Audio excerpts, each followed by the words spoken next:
West Bengal TV news চ্যানেলে আপনাদের সবাইকে স্বাগত। আমি আপনাদের সঙ্গে প্রিন্স। এই মুহূর্তে ট্রেন্ডিং খবর, পশ্চিমবঙ্গে ইতিমধ্যে কি হচ্ছে। ভোট শেষ হয়ে গেছে, ভোটের গণনা শেষ হয়ে গেছে, রাজ্যে নতুন শাসন ব্যবস্থা শুরু হচ্ছে, কিন্তু ভোট পরবর্তী হিংসা এখনো চলছে। একের পর এক জায়গায় তৃণমূল কর্মী খুন হচ্ছে, কোথাও বিজেপি কর্মী খুন হচ্ছে।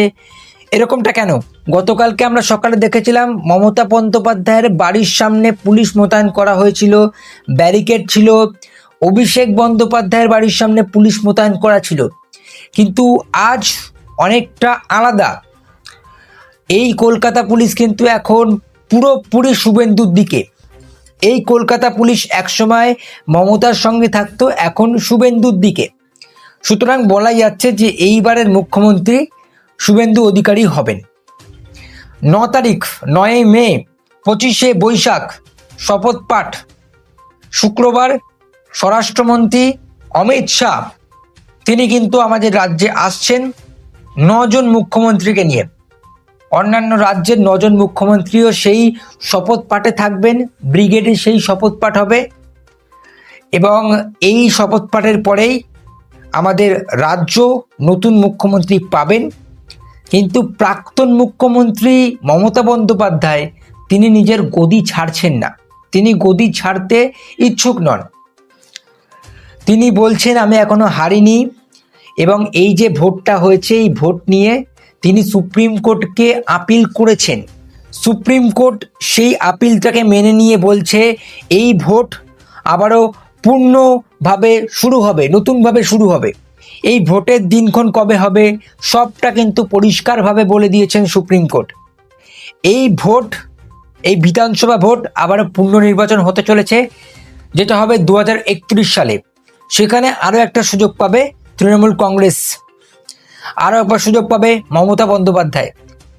2011 সালের প্রাক্তন মুখ্যমন্ত্রী বুদ্ধদেব ভট্টাচার্য যেভাবে সসম্মানে ইস্তফা দিয়েছিলেন, ঠিক উল্টোটা আমরা দেখতে পাচ্ছি। মমতা বন্দ্যোপাধ্যায় তিনি ইস্তফা দেবেন না, অনেক আগেই বলেছেন, এবং দিতে ইচ্ছুক নন। তার আগেই আমরা 9 তারিখে শপথ পাঠ দেখব, তিনি ইস্তফা দেবেন না।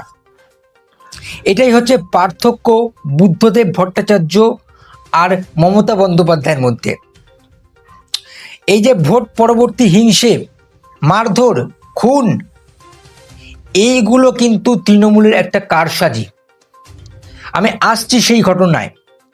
গত পরশু কিন্তু শ্রমিক ভট্টাচার্য বলেছিলেন যদি কেউ বিজেপির ঝান্ডা বা বিজেপির পতাকা নিয়ে পার্টি অফিস দখল করে, টাকা তোলে, ঝুট ঝামেলা করে, মারধর করে, খুন করে, সে বিজেপির লোকই হোক বা তৃণমূলের লোকই হোক। তার কারণ তৃণমূল দল থেকে এখন অনেকেই বিজেপিতে ট্রান্সফার হয়ে গেছে, নতুন কাউকে কিন্তু দলে নিতে চাইছে না বিজেপি। এবং সরাসরি বলে দিয়েছেন শ্রমিক ভট্টাচার্য সে যেই হোক, যে ভোট পরবর্তী হিংসেই মারধর ঝুট ঝামেলা করবে তাকে গ্রেপ্তার করা হবে। এবং সেই গ্রেপ্তারের জন্য পুলিশরা মোতায়েন করা ছিল। এবং দেখুন, এই পুলিশরা মোতায়েন করার পরেও 3 জন ওসি গুলিবদ্ধ হয়েছেন। 3 জন ওসি। সাধারণ মানুষের কথা তো আমি দূরেই রাখলাম, পুলিশের কোনো নিরাপত্তা নেই, পুলিশ গুলিবদ্ধ হচ্ছে আমাদের রাজ্যে। কি হচ্ছে এই মুহূর্তে? এই রাজ্য জুড়ে ভোট পরবর্তী হিংসে বন্ধ হচ্ছে না।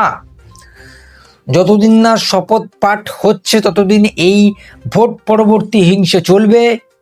একের পর এক মানুষ খুন হবে, সে তৃণমূল কর্মী হোক বা বিজেপি কর্মী।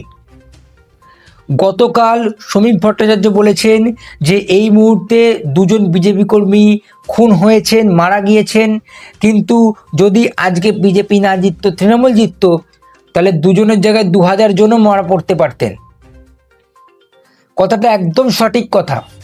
ভোট পরবর্তী হিংসাটাই হচ্ছে এরকম, যেখানে রাজ্যের মুখ্যমন্ত্রী পদত্যাগ করছেন না, রাজ্যের মুখ্যমন্ত্রী বলছেন যে আমি হারিনি, হার স্বীকার করছে না। সেই রাজ্য থেকে আমরা কি এক্সপেক্ট করতে পারি? এই রাজ্যটাকে পুরোপুরি হিন্দু রাজ্য করতে চায় বিজেপি। তার কারণ বারাসাতে মসজিদ রোড, যেই মসজিদ রোড ছিল, সেই মসজিদ রোডটার নাম এখন পাল্টানো হয়েছে।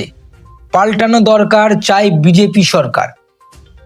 পাল্টে রাখা হয়েছে নেতাজি রোড, বারাসাতে সিরাজ উদ্যান, সেই নাম পরিবর্তন করে এখন শিবাজি উদ্যান। দেশে পাল্টে যাচ্ছে সরকার, মুসলিমদের কোনোভাবেই সাপোর্ট করছে না বিজেপি। এই হচ্ছে এখন আমাদের রাজ্যে। তবে এই যে 9ই মে শপথ গ্রহণ করবে, কে হবে পশ্চিমবঙ্গের মুখ্যমন্ত্রী, অবশ্যই আপনারা জানাবেন। দেখুন, আমার কাছে স্পষ্ট, আমার ভোট কিন্তু শুভেন্দু অধিকারীর কাছেই থাকছে। আমি মতামত চেঞ্জ করছি না, শুভেন্দু অধিকারী হবেন পশ্চিমবঙ্গের মুখ্যমন্ত্রী। আপনাদের কি রায়, আপনাদের কি মতামত? আবারও এরকম অনেক রাজনৈতিক খবর, রাজনৈতিক আলোচনা করব, তবে এই চ্যানেলটিকে সাবস্ক্রাইব করে অবশ্যই পাশে থাকবেন আমাদের সঙ্গে। জয় হিন্দ, জয় ভারত।